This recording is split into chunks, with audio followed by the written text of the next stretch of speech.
اللہ تبارک و تعالی نے قرآن حکیم میں ارشاد فرمایا ہے کہ اے میرے مومن بندو، زندگی میں جب تمہیں مشکلات گھیر لیں، آزمائشیں چاروں طرف سے تمہارا گھیراؤ کریں، تو اس موقع پر اگر تم چاہو کہ کوئی چیز تمہاری مددگار بن جائے تو پھر تم نے اس طرح کرنا ہے کہ صبر اور نماز سے مدد طلب کر لینی۔ یا ایھا الذین آمنوا استعینوا بالصبر والصلاۃ، اے ایمان والو صبر اور نماز سے استعانت کرو، مدد مانگو۔ ان اللہ مع الصابرین، بے شک اللہ صبر کرنے والوں کے ساتھ ہے۔ صبر اور نماز سے تم مدد طلب کرو، مدد مانگو، اللہ صبر کرنے والوں کے ساتھ ہے۔ ایسا نہیں ہو سکتا کہ زندگی میں انسان کو مشکل نہ آئے، یہ ممکن نہیں۔ لیکن ہوتا یہ ہے کہ لوگ مشکلات کے آنے پر اس طرح کا رویہ اپناتے ہیں کہ مشکلات بڑھ جاتی ہیں۔ مشکل کے آنے پر جو آدمی بیمار ہو گیا تو اس نے مشکل کو اور مشکل بنا لیا۔ کسی شخص نے بڑے سخت لب و لہجے کے ساتھ آپ کے ساتھ گفتگو کی اور آپ نے جب اپنا بلڈ پریشر بہت ہائی کر کے اس کو جواب دیا تو آپ نے اس مشکل کو اور زیادہ بڑھا لیا۔ اگر زندگی میں صبر آ جائے، حوصلہ آ جائے اور انسان کو یہ بات نصیب ہو جائے کہ اس نے جو کام کرنا ہے صبر کے ساتھ کرنا ہے، تو اس دنیا کے اندر سفر کرنے کے لیے، زندگی گزارنے کے لیے جو بہترین سواری ہے وہ صبر ہے۔ یہ ایک بہترین سواری ہے۔ میرے نبی کریم صلی اللہ تعالی علیہ وسلم نے ارشاد فرمایا کہ جب اللہ تعالیٰ قیامت کے دن صبر کرنے والوں کو جزا دے گا نا، اور اللہ تبارک و تعالیٰ انہیں اپنے انعامات سے نوازے گا، تو فرمایا جن لوگوں نے دنیا میں سکھ اٹھائے ہوں گے نا، بہت زیادہ زندگی آسانی میں گزاری ہوں گی، وہ بھی صبر کرنے والوں کا انعام دیکھ کر خواہش کریں گے کہ کاش ہمارے جسم لوہے کی کینچیوں سے کاٹ دیے جاتے، تو آج ہمیں بھی یہ والا اجر ملتا جو ان صابرین کو دیا جا رہا ہے۔ بڑی طبیعتوں میں جلد بازی، آہستہ آہستہ تلخی، اور چونکہ یہ تیز لوگوں کا زمانہ ہے تو بہت سارے لوگ جب تیزی دکھاتے ہیں، زندگی میں حوصلہ نہیں ہوتا، تو وہ کئی دفعہ نہ بیچارے اپنی ہی تیزی میں الجھ جاتے ہیں۔ کچھ دوست کئی دفعہ آ کے پوچھتے ہیں، کہتے ہیں بڑی مشکل ہے، بڑی مشکل ہے، تو آپ بتائیں کہ کیا کریں؟ تو میں کہا کرتا ہوں کہ آج کل جو مشکلات ہیں نا، آپ نے یہ مہربانی فرمانی ہے کہ کوئی نیا پروگرام نہیں بنانا، کوئی نئی اسکیم نہیں لڑانی مشکل سے نکلنے کے لیے۔ ایسا نہ ہو کہ آپ اور مشکل میں الجھ جائیں۔ آپ اللہ تبارک و تعالیٰ پہ بھروسہ کریں اور اپنی زندگی حوصلے کے ساتھ، صبر کے ساتھ گزاریں، اطمینان کے ساتھ، اور جد و جہد کرتے رہیں، کوشش کرتے رہیں، ہمت نہیں ہاریں۔ ایک وقت لگتا ہے، ایک ٹائم لگتا ہے۔ اگر اللہ کے پیارے حبیب صلی اللہ علیہ وسلم کو انقلاب برپا کرتے 23 سال لگ گئے، تو آپ کو کیا جلدی ہے؟ تھوڑا سا آپ وقت دیں، تھوڑا سا آپ رکیں، تھوڑا سا صبر کریں۔ میرے رسول کریم صلی اللہ علیہ وسلم نے صبر کا ہمیں پیغام دیا۔ اپنی زندگی کو اگر آپ صبر نہیں کریں گے تو زندگی بے چین ہو جائے گی، زندگی بے قرار ہو جائے گی، زندگی میں تکلف آ جائے گا۔ زندگی کے اندر میں بہت سارے دوستوں کو دیکھتا ہوں کہ ایک مفت کی بے چینی، اپنا تعارف کرانے کی بے چینی، اپنا نام بنانے کی بے چینی، اپنا ظاہر کرنے کی بے چینی، اپنی کوئی کہانی سنانے کی بے چینی، یہ ساری بے چینیاں ہیں۔ آپ کچھ کام کریں زندگی میں اور حوصلے کے ساتھ کریں، اور پھر تھوڑا ٹائم دیں۔ ایک وقت آئے گا رب کریم آپ کو خود ہی عزت عطا فرما دے گا، اللہ تعالیٰ خود ہی آپ کو شہرت بھی عطا کر دے۔ آپ کو کہیں منظور نظر ہونا ہے، فرنٹ سیٹ پہ آنا ہے تو ٹائم لگے گا۔ کچھ کر کے آئیں گے تو آپ کو بھی مزہ آئے گا، کچھ کر کے آئیں گے تو آپ کو بھی پتہ چلے گا کہ نہیں میں کسی وجہ سے آیا ہوں۔ بلا وجہ آ جاؤ گے تو بلا وجہ جو کرسی مل جاتی ہے وہ بلا وجہ چھین بھی جاتی ہے، تو کسی وجہ سے ملتی ہے تو پھر اللہ تعالیٰ اسے دوام بھی دیتا ہے۔ اپنی زندگی میں حوصلہ، صبر۔ میرے نبی کریم صلی اللہ علیہ وسلم نے فرمایا، میرا رب کریم جب کسی کو بیمار کرتا ہے نا تو پھر اللہ فرشتوں کو بھیجتا ہے فرماتا جب پتہ کر کے آؤ کسی سے میری شکایت تو نہیں کر رہا. تو فرشتے جا کے عرض کرتے ہیں مالک اس کے پاس تو جو بھی آیا نا اس نے یہی کہا کہ الحمدللہ جس حال میں اللہ نے رکھا ہے میں راضی ہوں. اس نے تیری شکایت نہیں کی, اس نے تیری رضا پہ اس بیماری کو تیری طرف سے آزمائش سمجھ کے قبول کیا. میرے نبی کریم علیہ الصلاۃ والسلام فرمانے لگے, رب فرماتا ہے فرشتوں گواہ ہو جاؤ, اگر میں اسے اس بیماری سے شفا دوں گا تو جو اس کے پاس خون ہے اس سے بہتر خون اسے عطا کروں گا, اور جو اس کے پاس گوشت ہے اس سے بہتر اسے گوشت عطا کروں گا, اور اگر میں اسے اس بیماری میں وفات دوں گا تو پھر میں اسے جنت عطا کروں گا. اگر شفا دوں گا تو بہترین شفا دوں گا, اور اگر وفات دوں گا تو پھر جنت دوں گا. جب آپ حوصلے کے ساتھ چیزوں کو قبول کرتے ہیں, جب آپ کی طبیعت کے اندر صبر چھلکتا ہے, جب آپ کو محسوس ہوتا ہے کہ اب ہم کچھ تو حوصلہ تیزی کے ساتھ لوگوں کے اندر سے حوصلہ رخصت ہوا ہے. اور میں دیکھتا ہوں کہ شکایتیں, شکوے, پریشانیاں, اور ہر بات میں لوگ یہ کہتے ہیں کہ جناب بڑی بری حالت ہے, پتہ نہیں کیا بننے والا ہے, جلدی سے کوئی معاملات ٹھیک ہو جائیں. اور بعض سنگی اس طرح کی باتیں بھی کرتے ہیں, وہ کہتے ہیں جناب میں تو نمازیں بھی 5 پڑھتا ہوں, میں تو روزانہ سویرے قرآن پاک بھی پڑھتا ہوں. تو میں اکثر پوچھتا ہوں کہ آپ قرآن پاک اس لیے پڑھتے ہیں کہ آپ کی دکان زیادہ چلے, کہ یہ اس لیے پڑھتے ہیں کہ اللہ راضی ہو جائے؟ آپ یہ تو دیکھیں کہ آپ عبادت کر رہے ہیں کہ تجارت کر رہے ہیں. ٹھیک ہے عبادت سے تلاوت سے رزق میں برکت ہوتی ہے, پر مقصود برکت نہیں, مقصود تو اللہ کو راضی کرنا ہے. تو ہم بڑی ساری جگہوں پر جلد باز ہیں.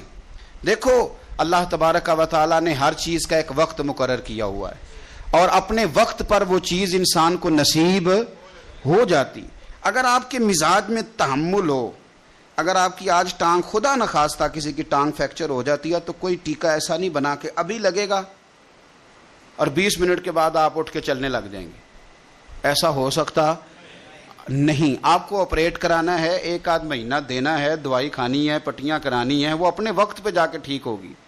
پھر بھی آپ کو نارمل چلنے پھرنے کے لیے ٹائم دینا پڑے گا. کوئی بھی چیز ہے وہ ٹائم لیتی ہے, ہمیں جلدی بڑی ہے. میرے نبی کریم صلی اللہ تعالی علیہ وآلہ وسلم نے ارشاد فرمایا کچھ لوگ ایسے ہوں گے قیامت کے دن کہ اللہ تعالیٰ کی طرف سے منادی ہوگی. اس کو امام غزالی نے احیاء العلوم میں لکھا ہے. منادی ہوگی کہ فضیلت والے لوگ کدھر ہیں؟ فرشتے پوچھیں گے فضیلت والے لوگ کدھر ہیں؟ تھوڑے سے لوگ ہوں گے جو جلدی جلدی سے اٹھیں گے اور وہ جنت کی طرف جانے لگیں گے. تو فرشتے ان سے پوچھیں گے بھئی تم فضیلت والے بھی ہو اور جلدی جلدی جنت میں جا رہے ہو, تو بتاؤ تو صحیح تم اصل میں ہو کون؟ تو وہ کہیں گے ہم وہ لوگ ہیں جن پر ظلم کیا جاتا تھا تو ہم صبر کرتے تھے, اور اگر کوئی تکلیف دیتا تھا تو ہم اسے معاف کر دیتے تھے, اور اگر کوئی جہالت کرتا تھا تو ہم جواب میں بردباری کرتے تھے. بس اس کی برکت سے اللہ نے فضیلت والے بھی بنا دیا ہے اور جنت بھی عطا کی جا رہی ہے. تو اگر آپ میں نہ درگزر ہے نہ حوصلہ ہے, دیکھیں مفسرین کرام نے اور سیرت نگاروں نے ایک بحث چھیڑی ہے کہ اللہ تعالیٰ نے فتح مکہ پہ غلبہ میرے نبی کریم علیہ السلام کو عطا فرمایا. مفسرین کہتے ہیں کہ بتاؤ اگر غلبہ اہل مکہ کو ہوتا تو پھر وہ کیا کرتے؟ اگر خدا نہ خواستہ ان کی طرف معاملات جاتے تو کیا حال ہوتا؟ اب حضور آئے ہیں مکہ مکرمہ کے اندر فاتح بن کے. کئی دفعہ نہ سکھ بھول جاتے ہیں, دکھ نہیں بھولتے.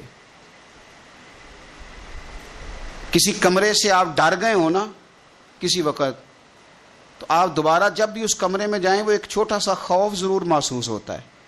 کسی بندے نے تلخ بات کی ہو نا تو وہ پوری طرح بندہ اس کو بھلا نہیں سکتا, کبھی نہ کبھی وہ بات دوبارہ یاد, وہ بندہ سامنے آئے یا وہ مقام ہی سامنے آئے. تو اہل مکہ نے تو کوئی کسر نہیں چھوڑی تھی, قریش نے رعد کر دی تھی. اب سرکار گھوڑے پہ بیٹھے ہیں اور سارے ہاتھ باندھے سامنے کھڑے ہیں, تو ساری چیزیں میرے نبی پاک کے سامنے, لیکن ذرا میرے محبوب کا صبر دیکھنا. پوچھا جا رہا ہے کہ یا رسول اللہ آپ کیا سلوک کریں گے؟ تو حضور نے کیا فرمایا؟ فرمایا وہ سلوک کروں گا جو جناب یوسف نے اپنے بھائیوں کے ساتھ کیا تھا. حضرت یوسف نے کیا سلوک کیا تھا؟ جناب یوسف علیہ السلام کے بھائیوں نے تھپڑ بھی مارے, کنویں میں بھی پھینکا, بیچ بھی دیا. بڑا مشکل کام ہوتا ہے بک جانا. کسی شہزادے کی بولی لگے مصر کے بازار میں, اور یار اس درد کو سمجھو کسی کے گھر کی بولی لگ رہی ہو تو عورتیں تڑپ اٹھتی ہیں، کسی بندے کی بولی لگ رہی، اتنی تکلیف سے ہی حضرت یوسف نے اب بادشاہ بن گئے، قحط پڑ گیا سارے علاقوں میں۔ حضرت یوسف اللہ کے نبی تھے، انہیں پہلے سے خبر تھی قحط پڑے گا، انہوں نے غلہ جمع کر لیا، اب چوکیاں بنا دی، باہر سے لوگ آئیں گے مصر میں غلہ خریدنے، تو آپ نے فرمایا جو جس علاقے سے بھی آئے اسے پوچھنا کہاں سے آیا ہے اور کیا لے کے آیا ہے، سونا لایا چاندی لایا کہ کیش لایا، پوچھنا۔ لیکن فرمایا جب آئے نا کنان کے لوگ،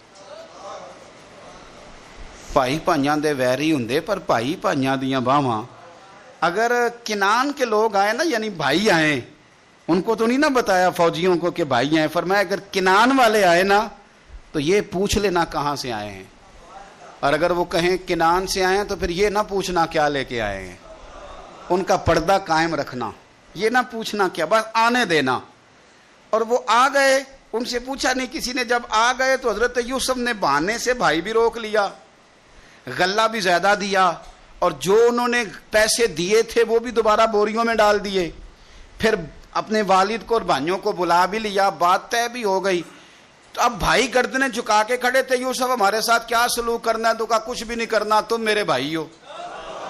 میرے رسول کریم صلی اللہ تعالی علیہ وآلہ وسلم نے فرمایا مکے والوں تمہارے ساتھ وہی سلوک کروں گا جو جناب یوسف نے اپنے بھائیوں کے ساتھ کیا تھا۔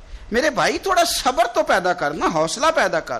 پہلے حضرت یوسف بھائی تھے، اور جب جناب یوسف نے معاف کیا تو پھر بھائی سجدوں میں گر گئے، پھر کیفیت اور ہو گئی۔ اس زمانے میں سجدہ تعظیمی جائز تھا، تو وہ تعظیم کرنے لگے۔ جب آپ نے صبر ہوتا ہے تو لوگ آپ کی تعظیم کرنے لگتے ہیں، آپ کی عزت بننے لگتی، آپ کا وقار بڑا ہوتا ہے۔ سنو، حضرت یحییٰ بن معاذ رحمۃ اللہ تعالی علیہ فرماتے ہیں میرا رب میری دعائیں بڑی قبول کرتا تھا، میں جو اپنے مالک کی بارگاہ میں عرض کرتا میرا اللہ قبول فرما لیتا۔ فرماتے ہیں میں نے ایک بندہ دیکھا تو وہ کوڑ کا مریض تھا، اور اس کے کپڑے بھی لگتا تھا کہ اس کا وجود کھا رہے ہیں، لیکن وہ بیٹھا تھا ایک کنارے جھونپڑی میں۔ میں نکلا ہوا تھا انار تلاش کرنے کہ کوئی انار مل جائے، صبح سے میری بڑی تلاش تھی اور میں نے کئی جگہوں پہ ڈھونڈا تو انار نہیں ملا۔ کہتے ہیں میں اس جھونپڑی کی طرف آیا تو میں نے اسے دیکھا تو اس کے قریب جا کے مجھے بڑا رحم آیا، تو میں نے اسے کہا میں تیرے لیے دعا نہ کر دوں اللہ تجھے شفا دے دے؟ تو کہتے ہیں وہ مجھے کہنے لگا آپ مہربانی کریں، آپ میرے لیے دعا نہ کریں، میرے رب نے مجھے جس حال میں رکھا ہے میں اس حال میں ہی راضی ہوں، اور اللہ کے فضل سے میں صبر کر کے بیٹھا ہوں۔ البتہ آپ بڑے بے چین ہیں، صبح سے انار ڈھونڈ رہے ہیں، آپ اپنے لیے دعا کریں اللہ آپ کی یہ خواہش دور کر دے۔ آپ بڑے پریشان ہیں، صبح سے تلاش کر رہے ہیں، آپ کو انار نہیں مل رہا، آپ صبح سے تلاش، جتن جتن ہر کوئی کھیڈے او کدی ہارن بھی کھیڈ فقیرہ۔ یہ تو ساری دنیا ہی کھیلتی ہے کہ جیتنے کے لیے، جتن جتن تے ہر کوئی کھیڈے کدی ہارن بھی کھیڈ فقیرہ، اور جتن دا مول کوڈی پیندی ہارن دا مول ہیرا۔ تو کبھی ہار دے کبھی تو ارادہ کرنا۔ تو کہنے لگے تو اپنے لیے دعا کر، تیری خواہش ہے کہ وہ تیری ہر آرزو کرے پوری، اور میری خواہش ہے کہ تیری آرزو بدل جائے۔ تو کہنے لگے کہ تو نہ اس طرح کر، اپنے لیے دعا کر کہ اللہ تیری، وہ صبح سے تو پریشان ہے انار نہیں مل رہا، میں بیمار ہوں لیکن میں صبر سے بیٹھا ہوں، جب رب چاہے گا شفا عطا کر دے، جب اللہ چاہے گا۔ حضرت یونس علیہ السلام نے حضرت جبریل امین علیہ السلام ملنے آئے تو حضرت یونس علیہ السلام فرمانے لگے جبریل میری اس بندے سے تو ملاقات کرا جو اس وقت دنیا میں اللہ کا سب سے زیادہ عابد بندہ ہے، سب سے زیادہ عبادت کرنے والا، اس سے ملا۔ حضرت جبریل کہنے لگے آئیے لے چلتے ہیں۔ تو جناب جبریل لے گئے، جب لے کے گئے تو اس بندے کے دونوں ہاتھ بھی کوئی نہیں تھے، دونوں پیر بھی نہیں تھے، اس کا وجود سارا تکلیف سے کٹا ہوا تھا، اور اس کی آنکھیں بھی نہیں تھیں۔ تو حضرت یونس علیہ السلام فرمانے لگے اے جبریل امین علیہ السلام میں نے تو کہا تھا عابد بندے کے پاس لے آئے، آپ بیمار کے پاس لے آئے۔ کہا یہ وہ بندہ ہے جس کو اللہ تعالیٰ نے سب سے زیادہ عبادت کرنے والوں میں لکھا ہے، ذرا آئیے اس سے بات کرتے ہیں۔ گفتگو شروع ہوئی تو حضرت جبریل کہنے لگے آپ کی آنکھوں کا کیا بنا؟ تو وہ کہنے لگا کیا بننا تھا، جب تک میرے رب نے چاہا میں دنیا دیکھوں اس نے دکھائی، اور جب اس نے کہا کہ اب تیرے لیے بہتر نہیں تو وہ آنکھیں لے گیا، تو جے سونا ہی میرے دکھ وچ راضی تے میں سکھ نو چلے ڈاواں، وہ لے گیا۔ وہ جب تک اس نے چاہا میرے ہاتھ کام کریں تو کیے، جب اس نے چاہا نہیں ٹھیک تو وہ لے گیا۔ جب اس نے چاہا میرے پیر چلے تو پیر چلتے رہے، لیکن اب رب بھی چاہتا ہے نہ چلے، تو اگر وہ چاہتا ہے نہیں چلے تو ٹھیک ہے، ہم بھی چاہتے ہیں نہ ہی چلے، ختم ہو گئی بات۔ جس بات پہ رب راضی اس میں ہم بھی راضی۔ حضرت سیدنا یونس علیہ السلام فرماتے ہیں میں سمجھ گیا یہ واقعی اللہ کا سب سے زیادہ عبادت گزار بات، لیکن یہاں شکوے پریشانیاں ہی پریشانی، ذرا ذرا سی بات پہ تکلیفیں، وہ آنسو جو صرف مصطفیٰ کے لیے بہانے چاہیے، وہ ہم نے اپنی چھوٹی چھوٹی پریشانیوں کے لیے، رزق کے لیے، اس کے لیے اس کے لیے ہم نے وہ بہا دیے۔ میرے مصطفیٰ کریم صلی اللہ تعالی علیہ وسلم کے صحابی حضور کے سامنے کھڑے ہیں، نسائی میں حدیث ہے، اور ان کے ساتھ نا ان کا چھوٹا سا بچہ ہے۔ یہ بچے بڑے پیارے ہوتے ہیں، آئے ہائے، یہ بڑا، میری اماں جی کہا کرتی تھی پتر بڑے میٹھا میوہ، بچے بڑے پیارے ہوتے ہیں۔ چھوٹا سا بچہ ساتھ تھا، تو حضور فرمانے لگے اس صحابی سے کہ بڑا پیار ہے تجھے بیٹے سے؟ اس نے کہا حضور بڑا ہی پیار ہے۔ کچھ دن گزرے تو صحابہ کرام فرماتے ہیں اس آدمی کا بیٹا انتقال کر گیا، اس کا بیٹا انتقال کر گیا۔ میرے نبی پاک صلی اللہ علیہ وسلم اس کے پاس آئے، فرمایا تکلیف میں ہو؟ بول نہ سکا پر آنسو نکل آئے۔ یا رسول اللہ صلی اللہ تعالی علیہ وسلم میں بڑی تکلیف میں ہوں۔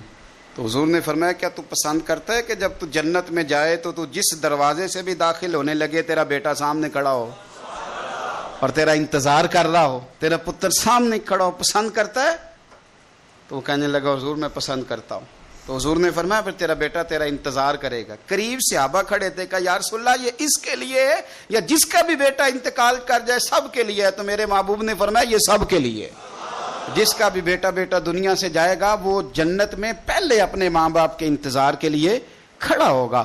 میرے نبی پاک علیہ السلام نے فرمایا تو صبر تو کرنا، اگر اولاد کا جانا غم بہت بڑا ہے تو پھر دیکھ اللہ تبارک۔ اور حضور نے ایک اور حدیث بھی بیان فرمایا جب اللہ تعالیٰ کے فرشتے حضرت اسرائیل علیہ السلام کسی کے بچے کی روح قبض کرتے ہیں نا، تو وہ قبض کر کے آتے ہیں تو اللہ فرماتا ہے بتاؤ میرا بندہ کیا کہہ رہا تھا، تم اس کے جگر کا ٹکڑا لے آئے ہو، اس نے کیا کہا تھا؟ ایسا تو نہیں نا کہ مالک بے خبر ہے، وہ تو سارا کچھ جانتا ہے نا، بتاؤ وہ کیا کہتا تھا؟ تو فرشتے عرض کرتے ہیں مالک وہ تیری رضا پہ راضی تھا، وہ کہہ رہا تھا انا للہ و انا الیہ راجعون، اس نے الحمدللہ کہا تھا۔ تو اللہ فرماتا ہے پھر جنت میں اس کے نام کا ایک محل بناؤ جس میں اسے بھی رکھوں گا اس کی اولاد کو بھی رکھوں گا۔ تو صبر کی جو جزا ہے، حوصلے کی جو جزا ہے، بالخصوص ملت کے جوانوں کے اندر حوصلہ کم ہے، ان کو بڑی جلدی ہے۔ میرے عزیزو آپ بکھر جائیں گے، آپ ٹوٹ جائیں گے۔ ہمارے بچے چور دروازہ اختیار کرتے ہیں دنیا میں کمائی کرنے کا، چور دروازہ اختیار کرتے ہیں شہرت حاصل کرنے، چور دروازے سے آگے جانا چاہتے ہیں۔ آپ انتظار کریں، آپ اپنے رب کریم پہ بھروسہ رکھیں، اللہ جو آپ کے لیے فیصلہ کرے گا وہ بڑی شانوں والا کرے گا، رب کریم جو چیز آپ کو دے گا وہ بڑی شانوں والی دے گا، لیکن تھوڑا سا انتظار، تھوڑا سا وقت دیں، تھوڑا سا ٹائم لگتا ہے بہت سارے کاموں کو۔ بے حوصلہ نہ ہوں، اگر آپ بے حوصلہ ہو جائیں گے تو بکھر جائیں گے، ٹوٹ جائیں گے، رتی برابر ریٹ نہیں لگے گا۔ میرے نبی پاک علیہ السلام کی اولاد کا میدان کربلا میں جو سب سے قیمتی انہوں نے اثاثہ چھوڑا وہ صبر ہے، وہ حوصلہ ہے۔ امام علی مقام ہتھیار سے نہیں لڑے، صبر سے لڑے۔ امام حسین، سیدہ زینب، حضرت عباس، یہ صبر سے لڑے۔ ان کے پاس جو سب سے قیمتی چیز تھی وہ صبر تھی، ان کے صبر نے کمال کر دیا۔ حکومت تو 4 سال یزید نے کی، پر کائنات میں چھا کے وقت حسین ابن علی نے گزارا۔ تخت پہ ایک دن بھی نہیں بیٹھے، پر دلوں پہ حکومت ہمیشہ حسین ابن علی کی رہے گی، اس لیے کہ انہوں نے صبر کے ساتھ، تحمل کے ساتھ۔ دیکھو ساری کتابوں میں آپ کو ملے گا کہ 3 دن تک ان کے خیموں میں پانی اور کھانا نہیں تھا، لیکن یہ بھی کمال کیا سیرت نگاروں نے، کہتے ہیں 3 دن تک خیموں میں پانی نہیں گیا، کھانا نہیں گیا، پر ایک لمحے کے لیے بھی خیموں کے اندر سے قرآن پاک کی تلاوت کی آواز نہیں رکی، ایک منٹ کے لیے بھی انہوں نے قرآن پاک پڑھنا نہیں چھوڑا، ان کی عبادت قضا نہیں ہوئی، انہوں نے جو ان کا اصل کام تھا وہ کام نہیں انہوں نے چھوڑا۔ اگر صبر، حوصلہ، اطمینان ان کے پاس نہ ہوتا تو پھر یہ منظر آج سامنے اور وہ بے حوصلہ تھے. وہ تو کبھی 10,000 بھیجتے تھے تو کبھی 22,000 بھیجتے تھے تو کبھی عمر بن سعد کچھ کہتا تھا, چونکہ حوصلہ نہیں تھا, دلیری نہیں تھی. اور یہاں یہ کیفیت تھی کہ حضرت قاسم بن حسن آ کے امام حسین کی بارگاہ میں کہتے تھے کہ چاچا 4 قطرے پانی کے مل جائے نا تو یہ 22,000 کا لشکر کوئی شے نہیں میرے سامنے. لیکن بحیثیت انسان گلا خشک ہو گیا ہے, کمزوری غالب آتی جا رہی ہے. چند قطرے پانی کے 1 منٹ کے لیے بھی, اور کسی جگہ بھی آپ کو, کسی جگہ بھی, نہ امام حسین, نہ سیدہ زینب, نہ بعد میں امام زین العابدین, کسی جگہ بھی آپ کو شکوہ کرتے نظر نہیں آئیں گے. وہ اللہ کی رضا میں راضی رہے. انہوں نے صبر کی, حوصلے کی اعلیٰ مثال قائم کر کے معاشرے کے سامنے رکھی. اپنے آپ کو تھوڑا سا کھڑا کریں. اور میں اکثر یہ کہتا ہوں کہ اگر آپ میں حوصلہ نہیں نہ آئے گا تو آپ تو روٹین کے جو روزمرہ کے کام ہیں وہی نہیں آپ کر سکیں گے. بے حوصلہ آدمی گاڑی چلا سکتا ہے تو گھر کیسے چلائے گا؟ وہ تو گاڑی نہیں چلا سکتا. گاڑی چلانے کے لیے بھی بڑے بڑے بیوقوف لوگ سڑک پہ چڑھ جاتے ہیں. آپ کو تو گاڑی چلانے کے لیے بہت بڑے حوصلے کی ضرورت ہے. میں ڈرائیور کے ساتھ ہوتا ہوں تو میں اپنے ڈرائیور کا موڈ ٹھیک کرتا رہتا ہوں.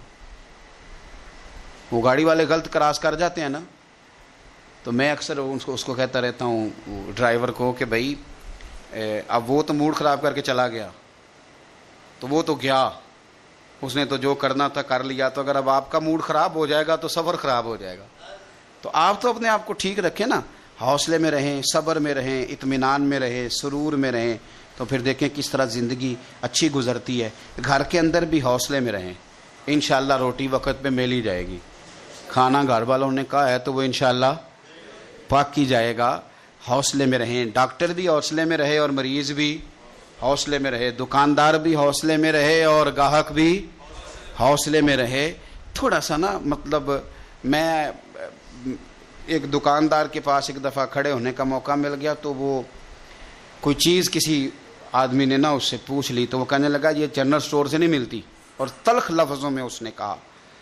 تو اب وہ جو سامنے کھڑا تھا وہ بھی تو آخر, ہم کہتے ہیں نا میں کسی سے کام تو نہیں نا, تو میں نے پھر اس کا بازو تھاما. میں نے کہا یہ بیچارہ تھوڑا پریشان بھی ہو سکتا ہے, کسی تکلیف میں بھی ہو سکتا ہے, تو آپ مہربانی, آپ یقین کریں کہ ابھی ہم وہیں کھڑے تھے, بات کر ہی رہے تھے, تو اس تک آواز بھی نہیں جا رہی تھی, لیکن وہ بندہ خود بخود ہی صرف 2-4 منٹ کے اندر اندر کہنے لگا یار ناراض نہ ہونا, بڑا پریشان کیا ہوا ہے بعض چیزوں نے, تو یہ جو چیز آپ طلب کر رہے تھے میں نے تلخی سے بات کر دی ہے, یہ میرے پاس نہیں ملتی, یہ میڈیکل سٹور سے ملے گی.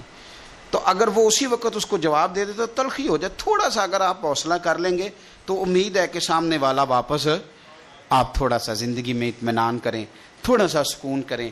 تھوڑا سا, میرے پاس رات کو 4-5-6 ڈاکٹر آ گئے تھے, تو میں ان سے کہہ رہا تھا کہ آپ دوائی بھی ضرور لکھیں پر تھوڑا سا نا مریضوں سے ہنس کے بولا کریں, آپ کی مہربانی. آپ روز مریض دیکھتے ہیں تو آپ عادی ہو جاتے ہیں. تو جو لواحقین ہوتے ہیں ان کے گھر میں پہلی دفعہ مریض ہوا ہوتا ہے, وہ پریشان ہوتے ہیں. اب چونکہ آپ کا روٹین کا کام ہے, آپ کو اتنی ٹینشن نہیں ہوتی. آپ کو پتہ ہوتا ہے کہ ابھی ٹانگ خدا نخواستہ ٹوٹ گئی ہے تو اس کا ایکس رے ہوگا, فلانا کام ہوگا, تو یہ ہر چیز اپنے ٹائم پہ, آپ ٹھیک ہیں. لیکن اگر آپ تھوڑا سا تیز 2 قدم چلنے لگ جائیں, بھاگ کے ادھر جائیں, بھاگ کے ادھر آئیں, تو مریض والوں کا حوصلہ ہو جائے گا کہ نہیں ڈاکٹر بڑا بھاگ دوڑ کر رہا ہے ہمارے لیے. لیکن اگر آپ کہہ دیں گے بیٹھ جاؤ آرام سے ہو جاتا ہے سارا کچھ, تو وہ کہتے ہیں اس کو تو پرواہ کوئی نہیں. تو زندگی میں صبر کریں, تحمل کریں, اور اپنے آپ کو بردبار بنا لیں. بس صبر آ گیا تو انشاءاللہ وقار آ جائے گا, انشاءاللہ عزت آ جائے گی. اللہ سمجھنے کی توفیق عطا فرمائے. آخر دعوانا ان الحمدللہ رب العالمین.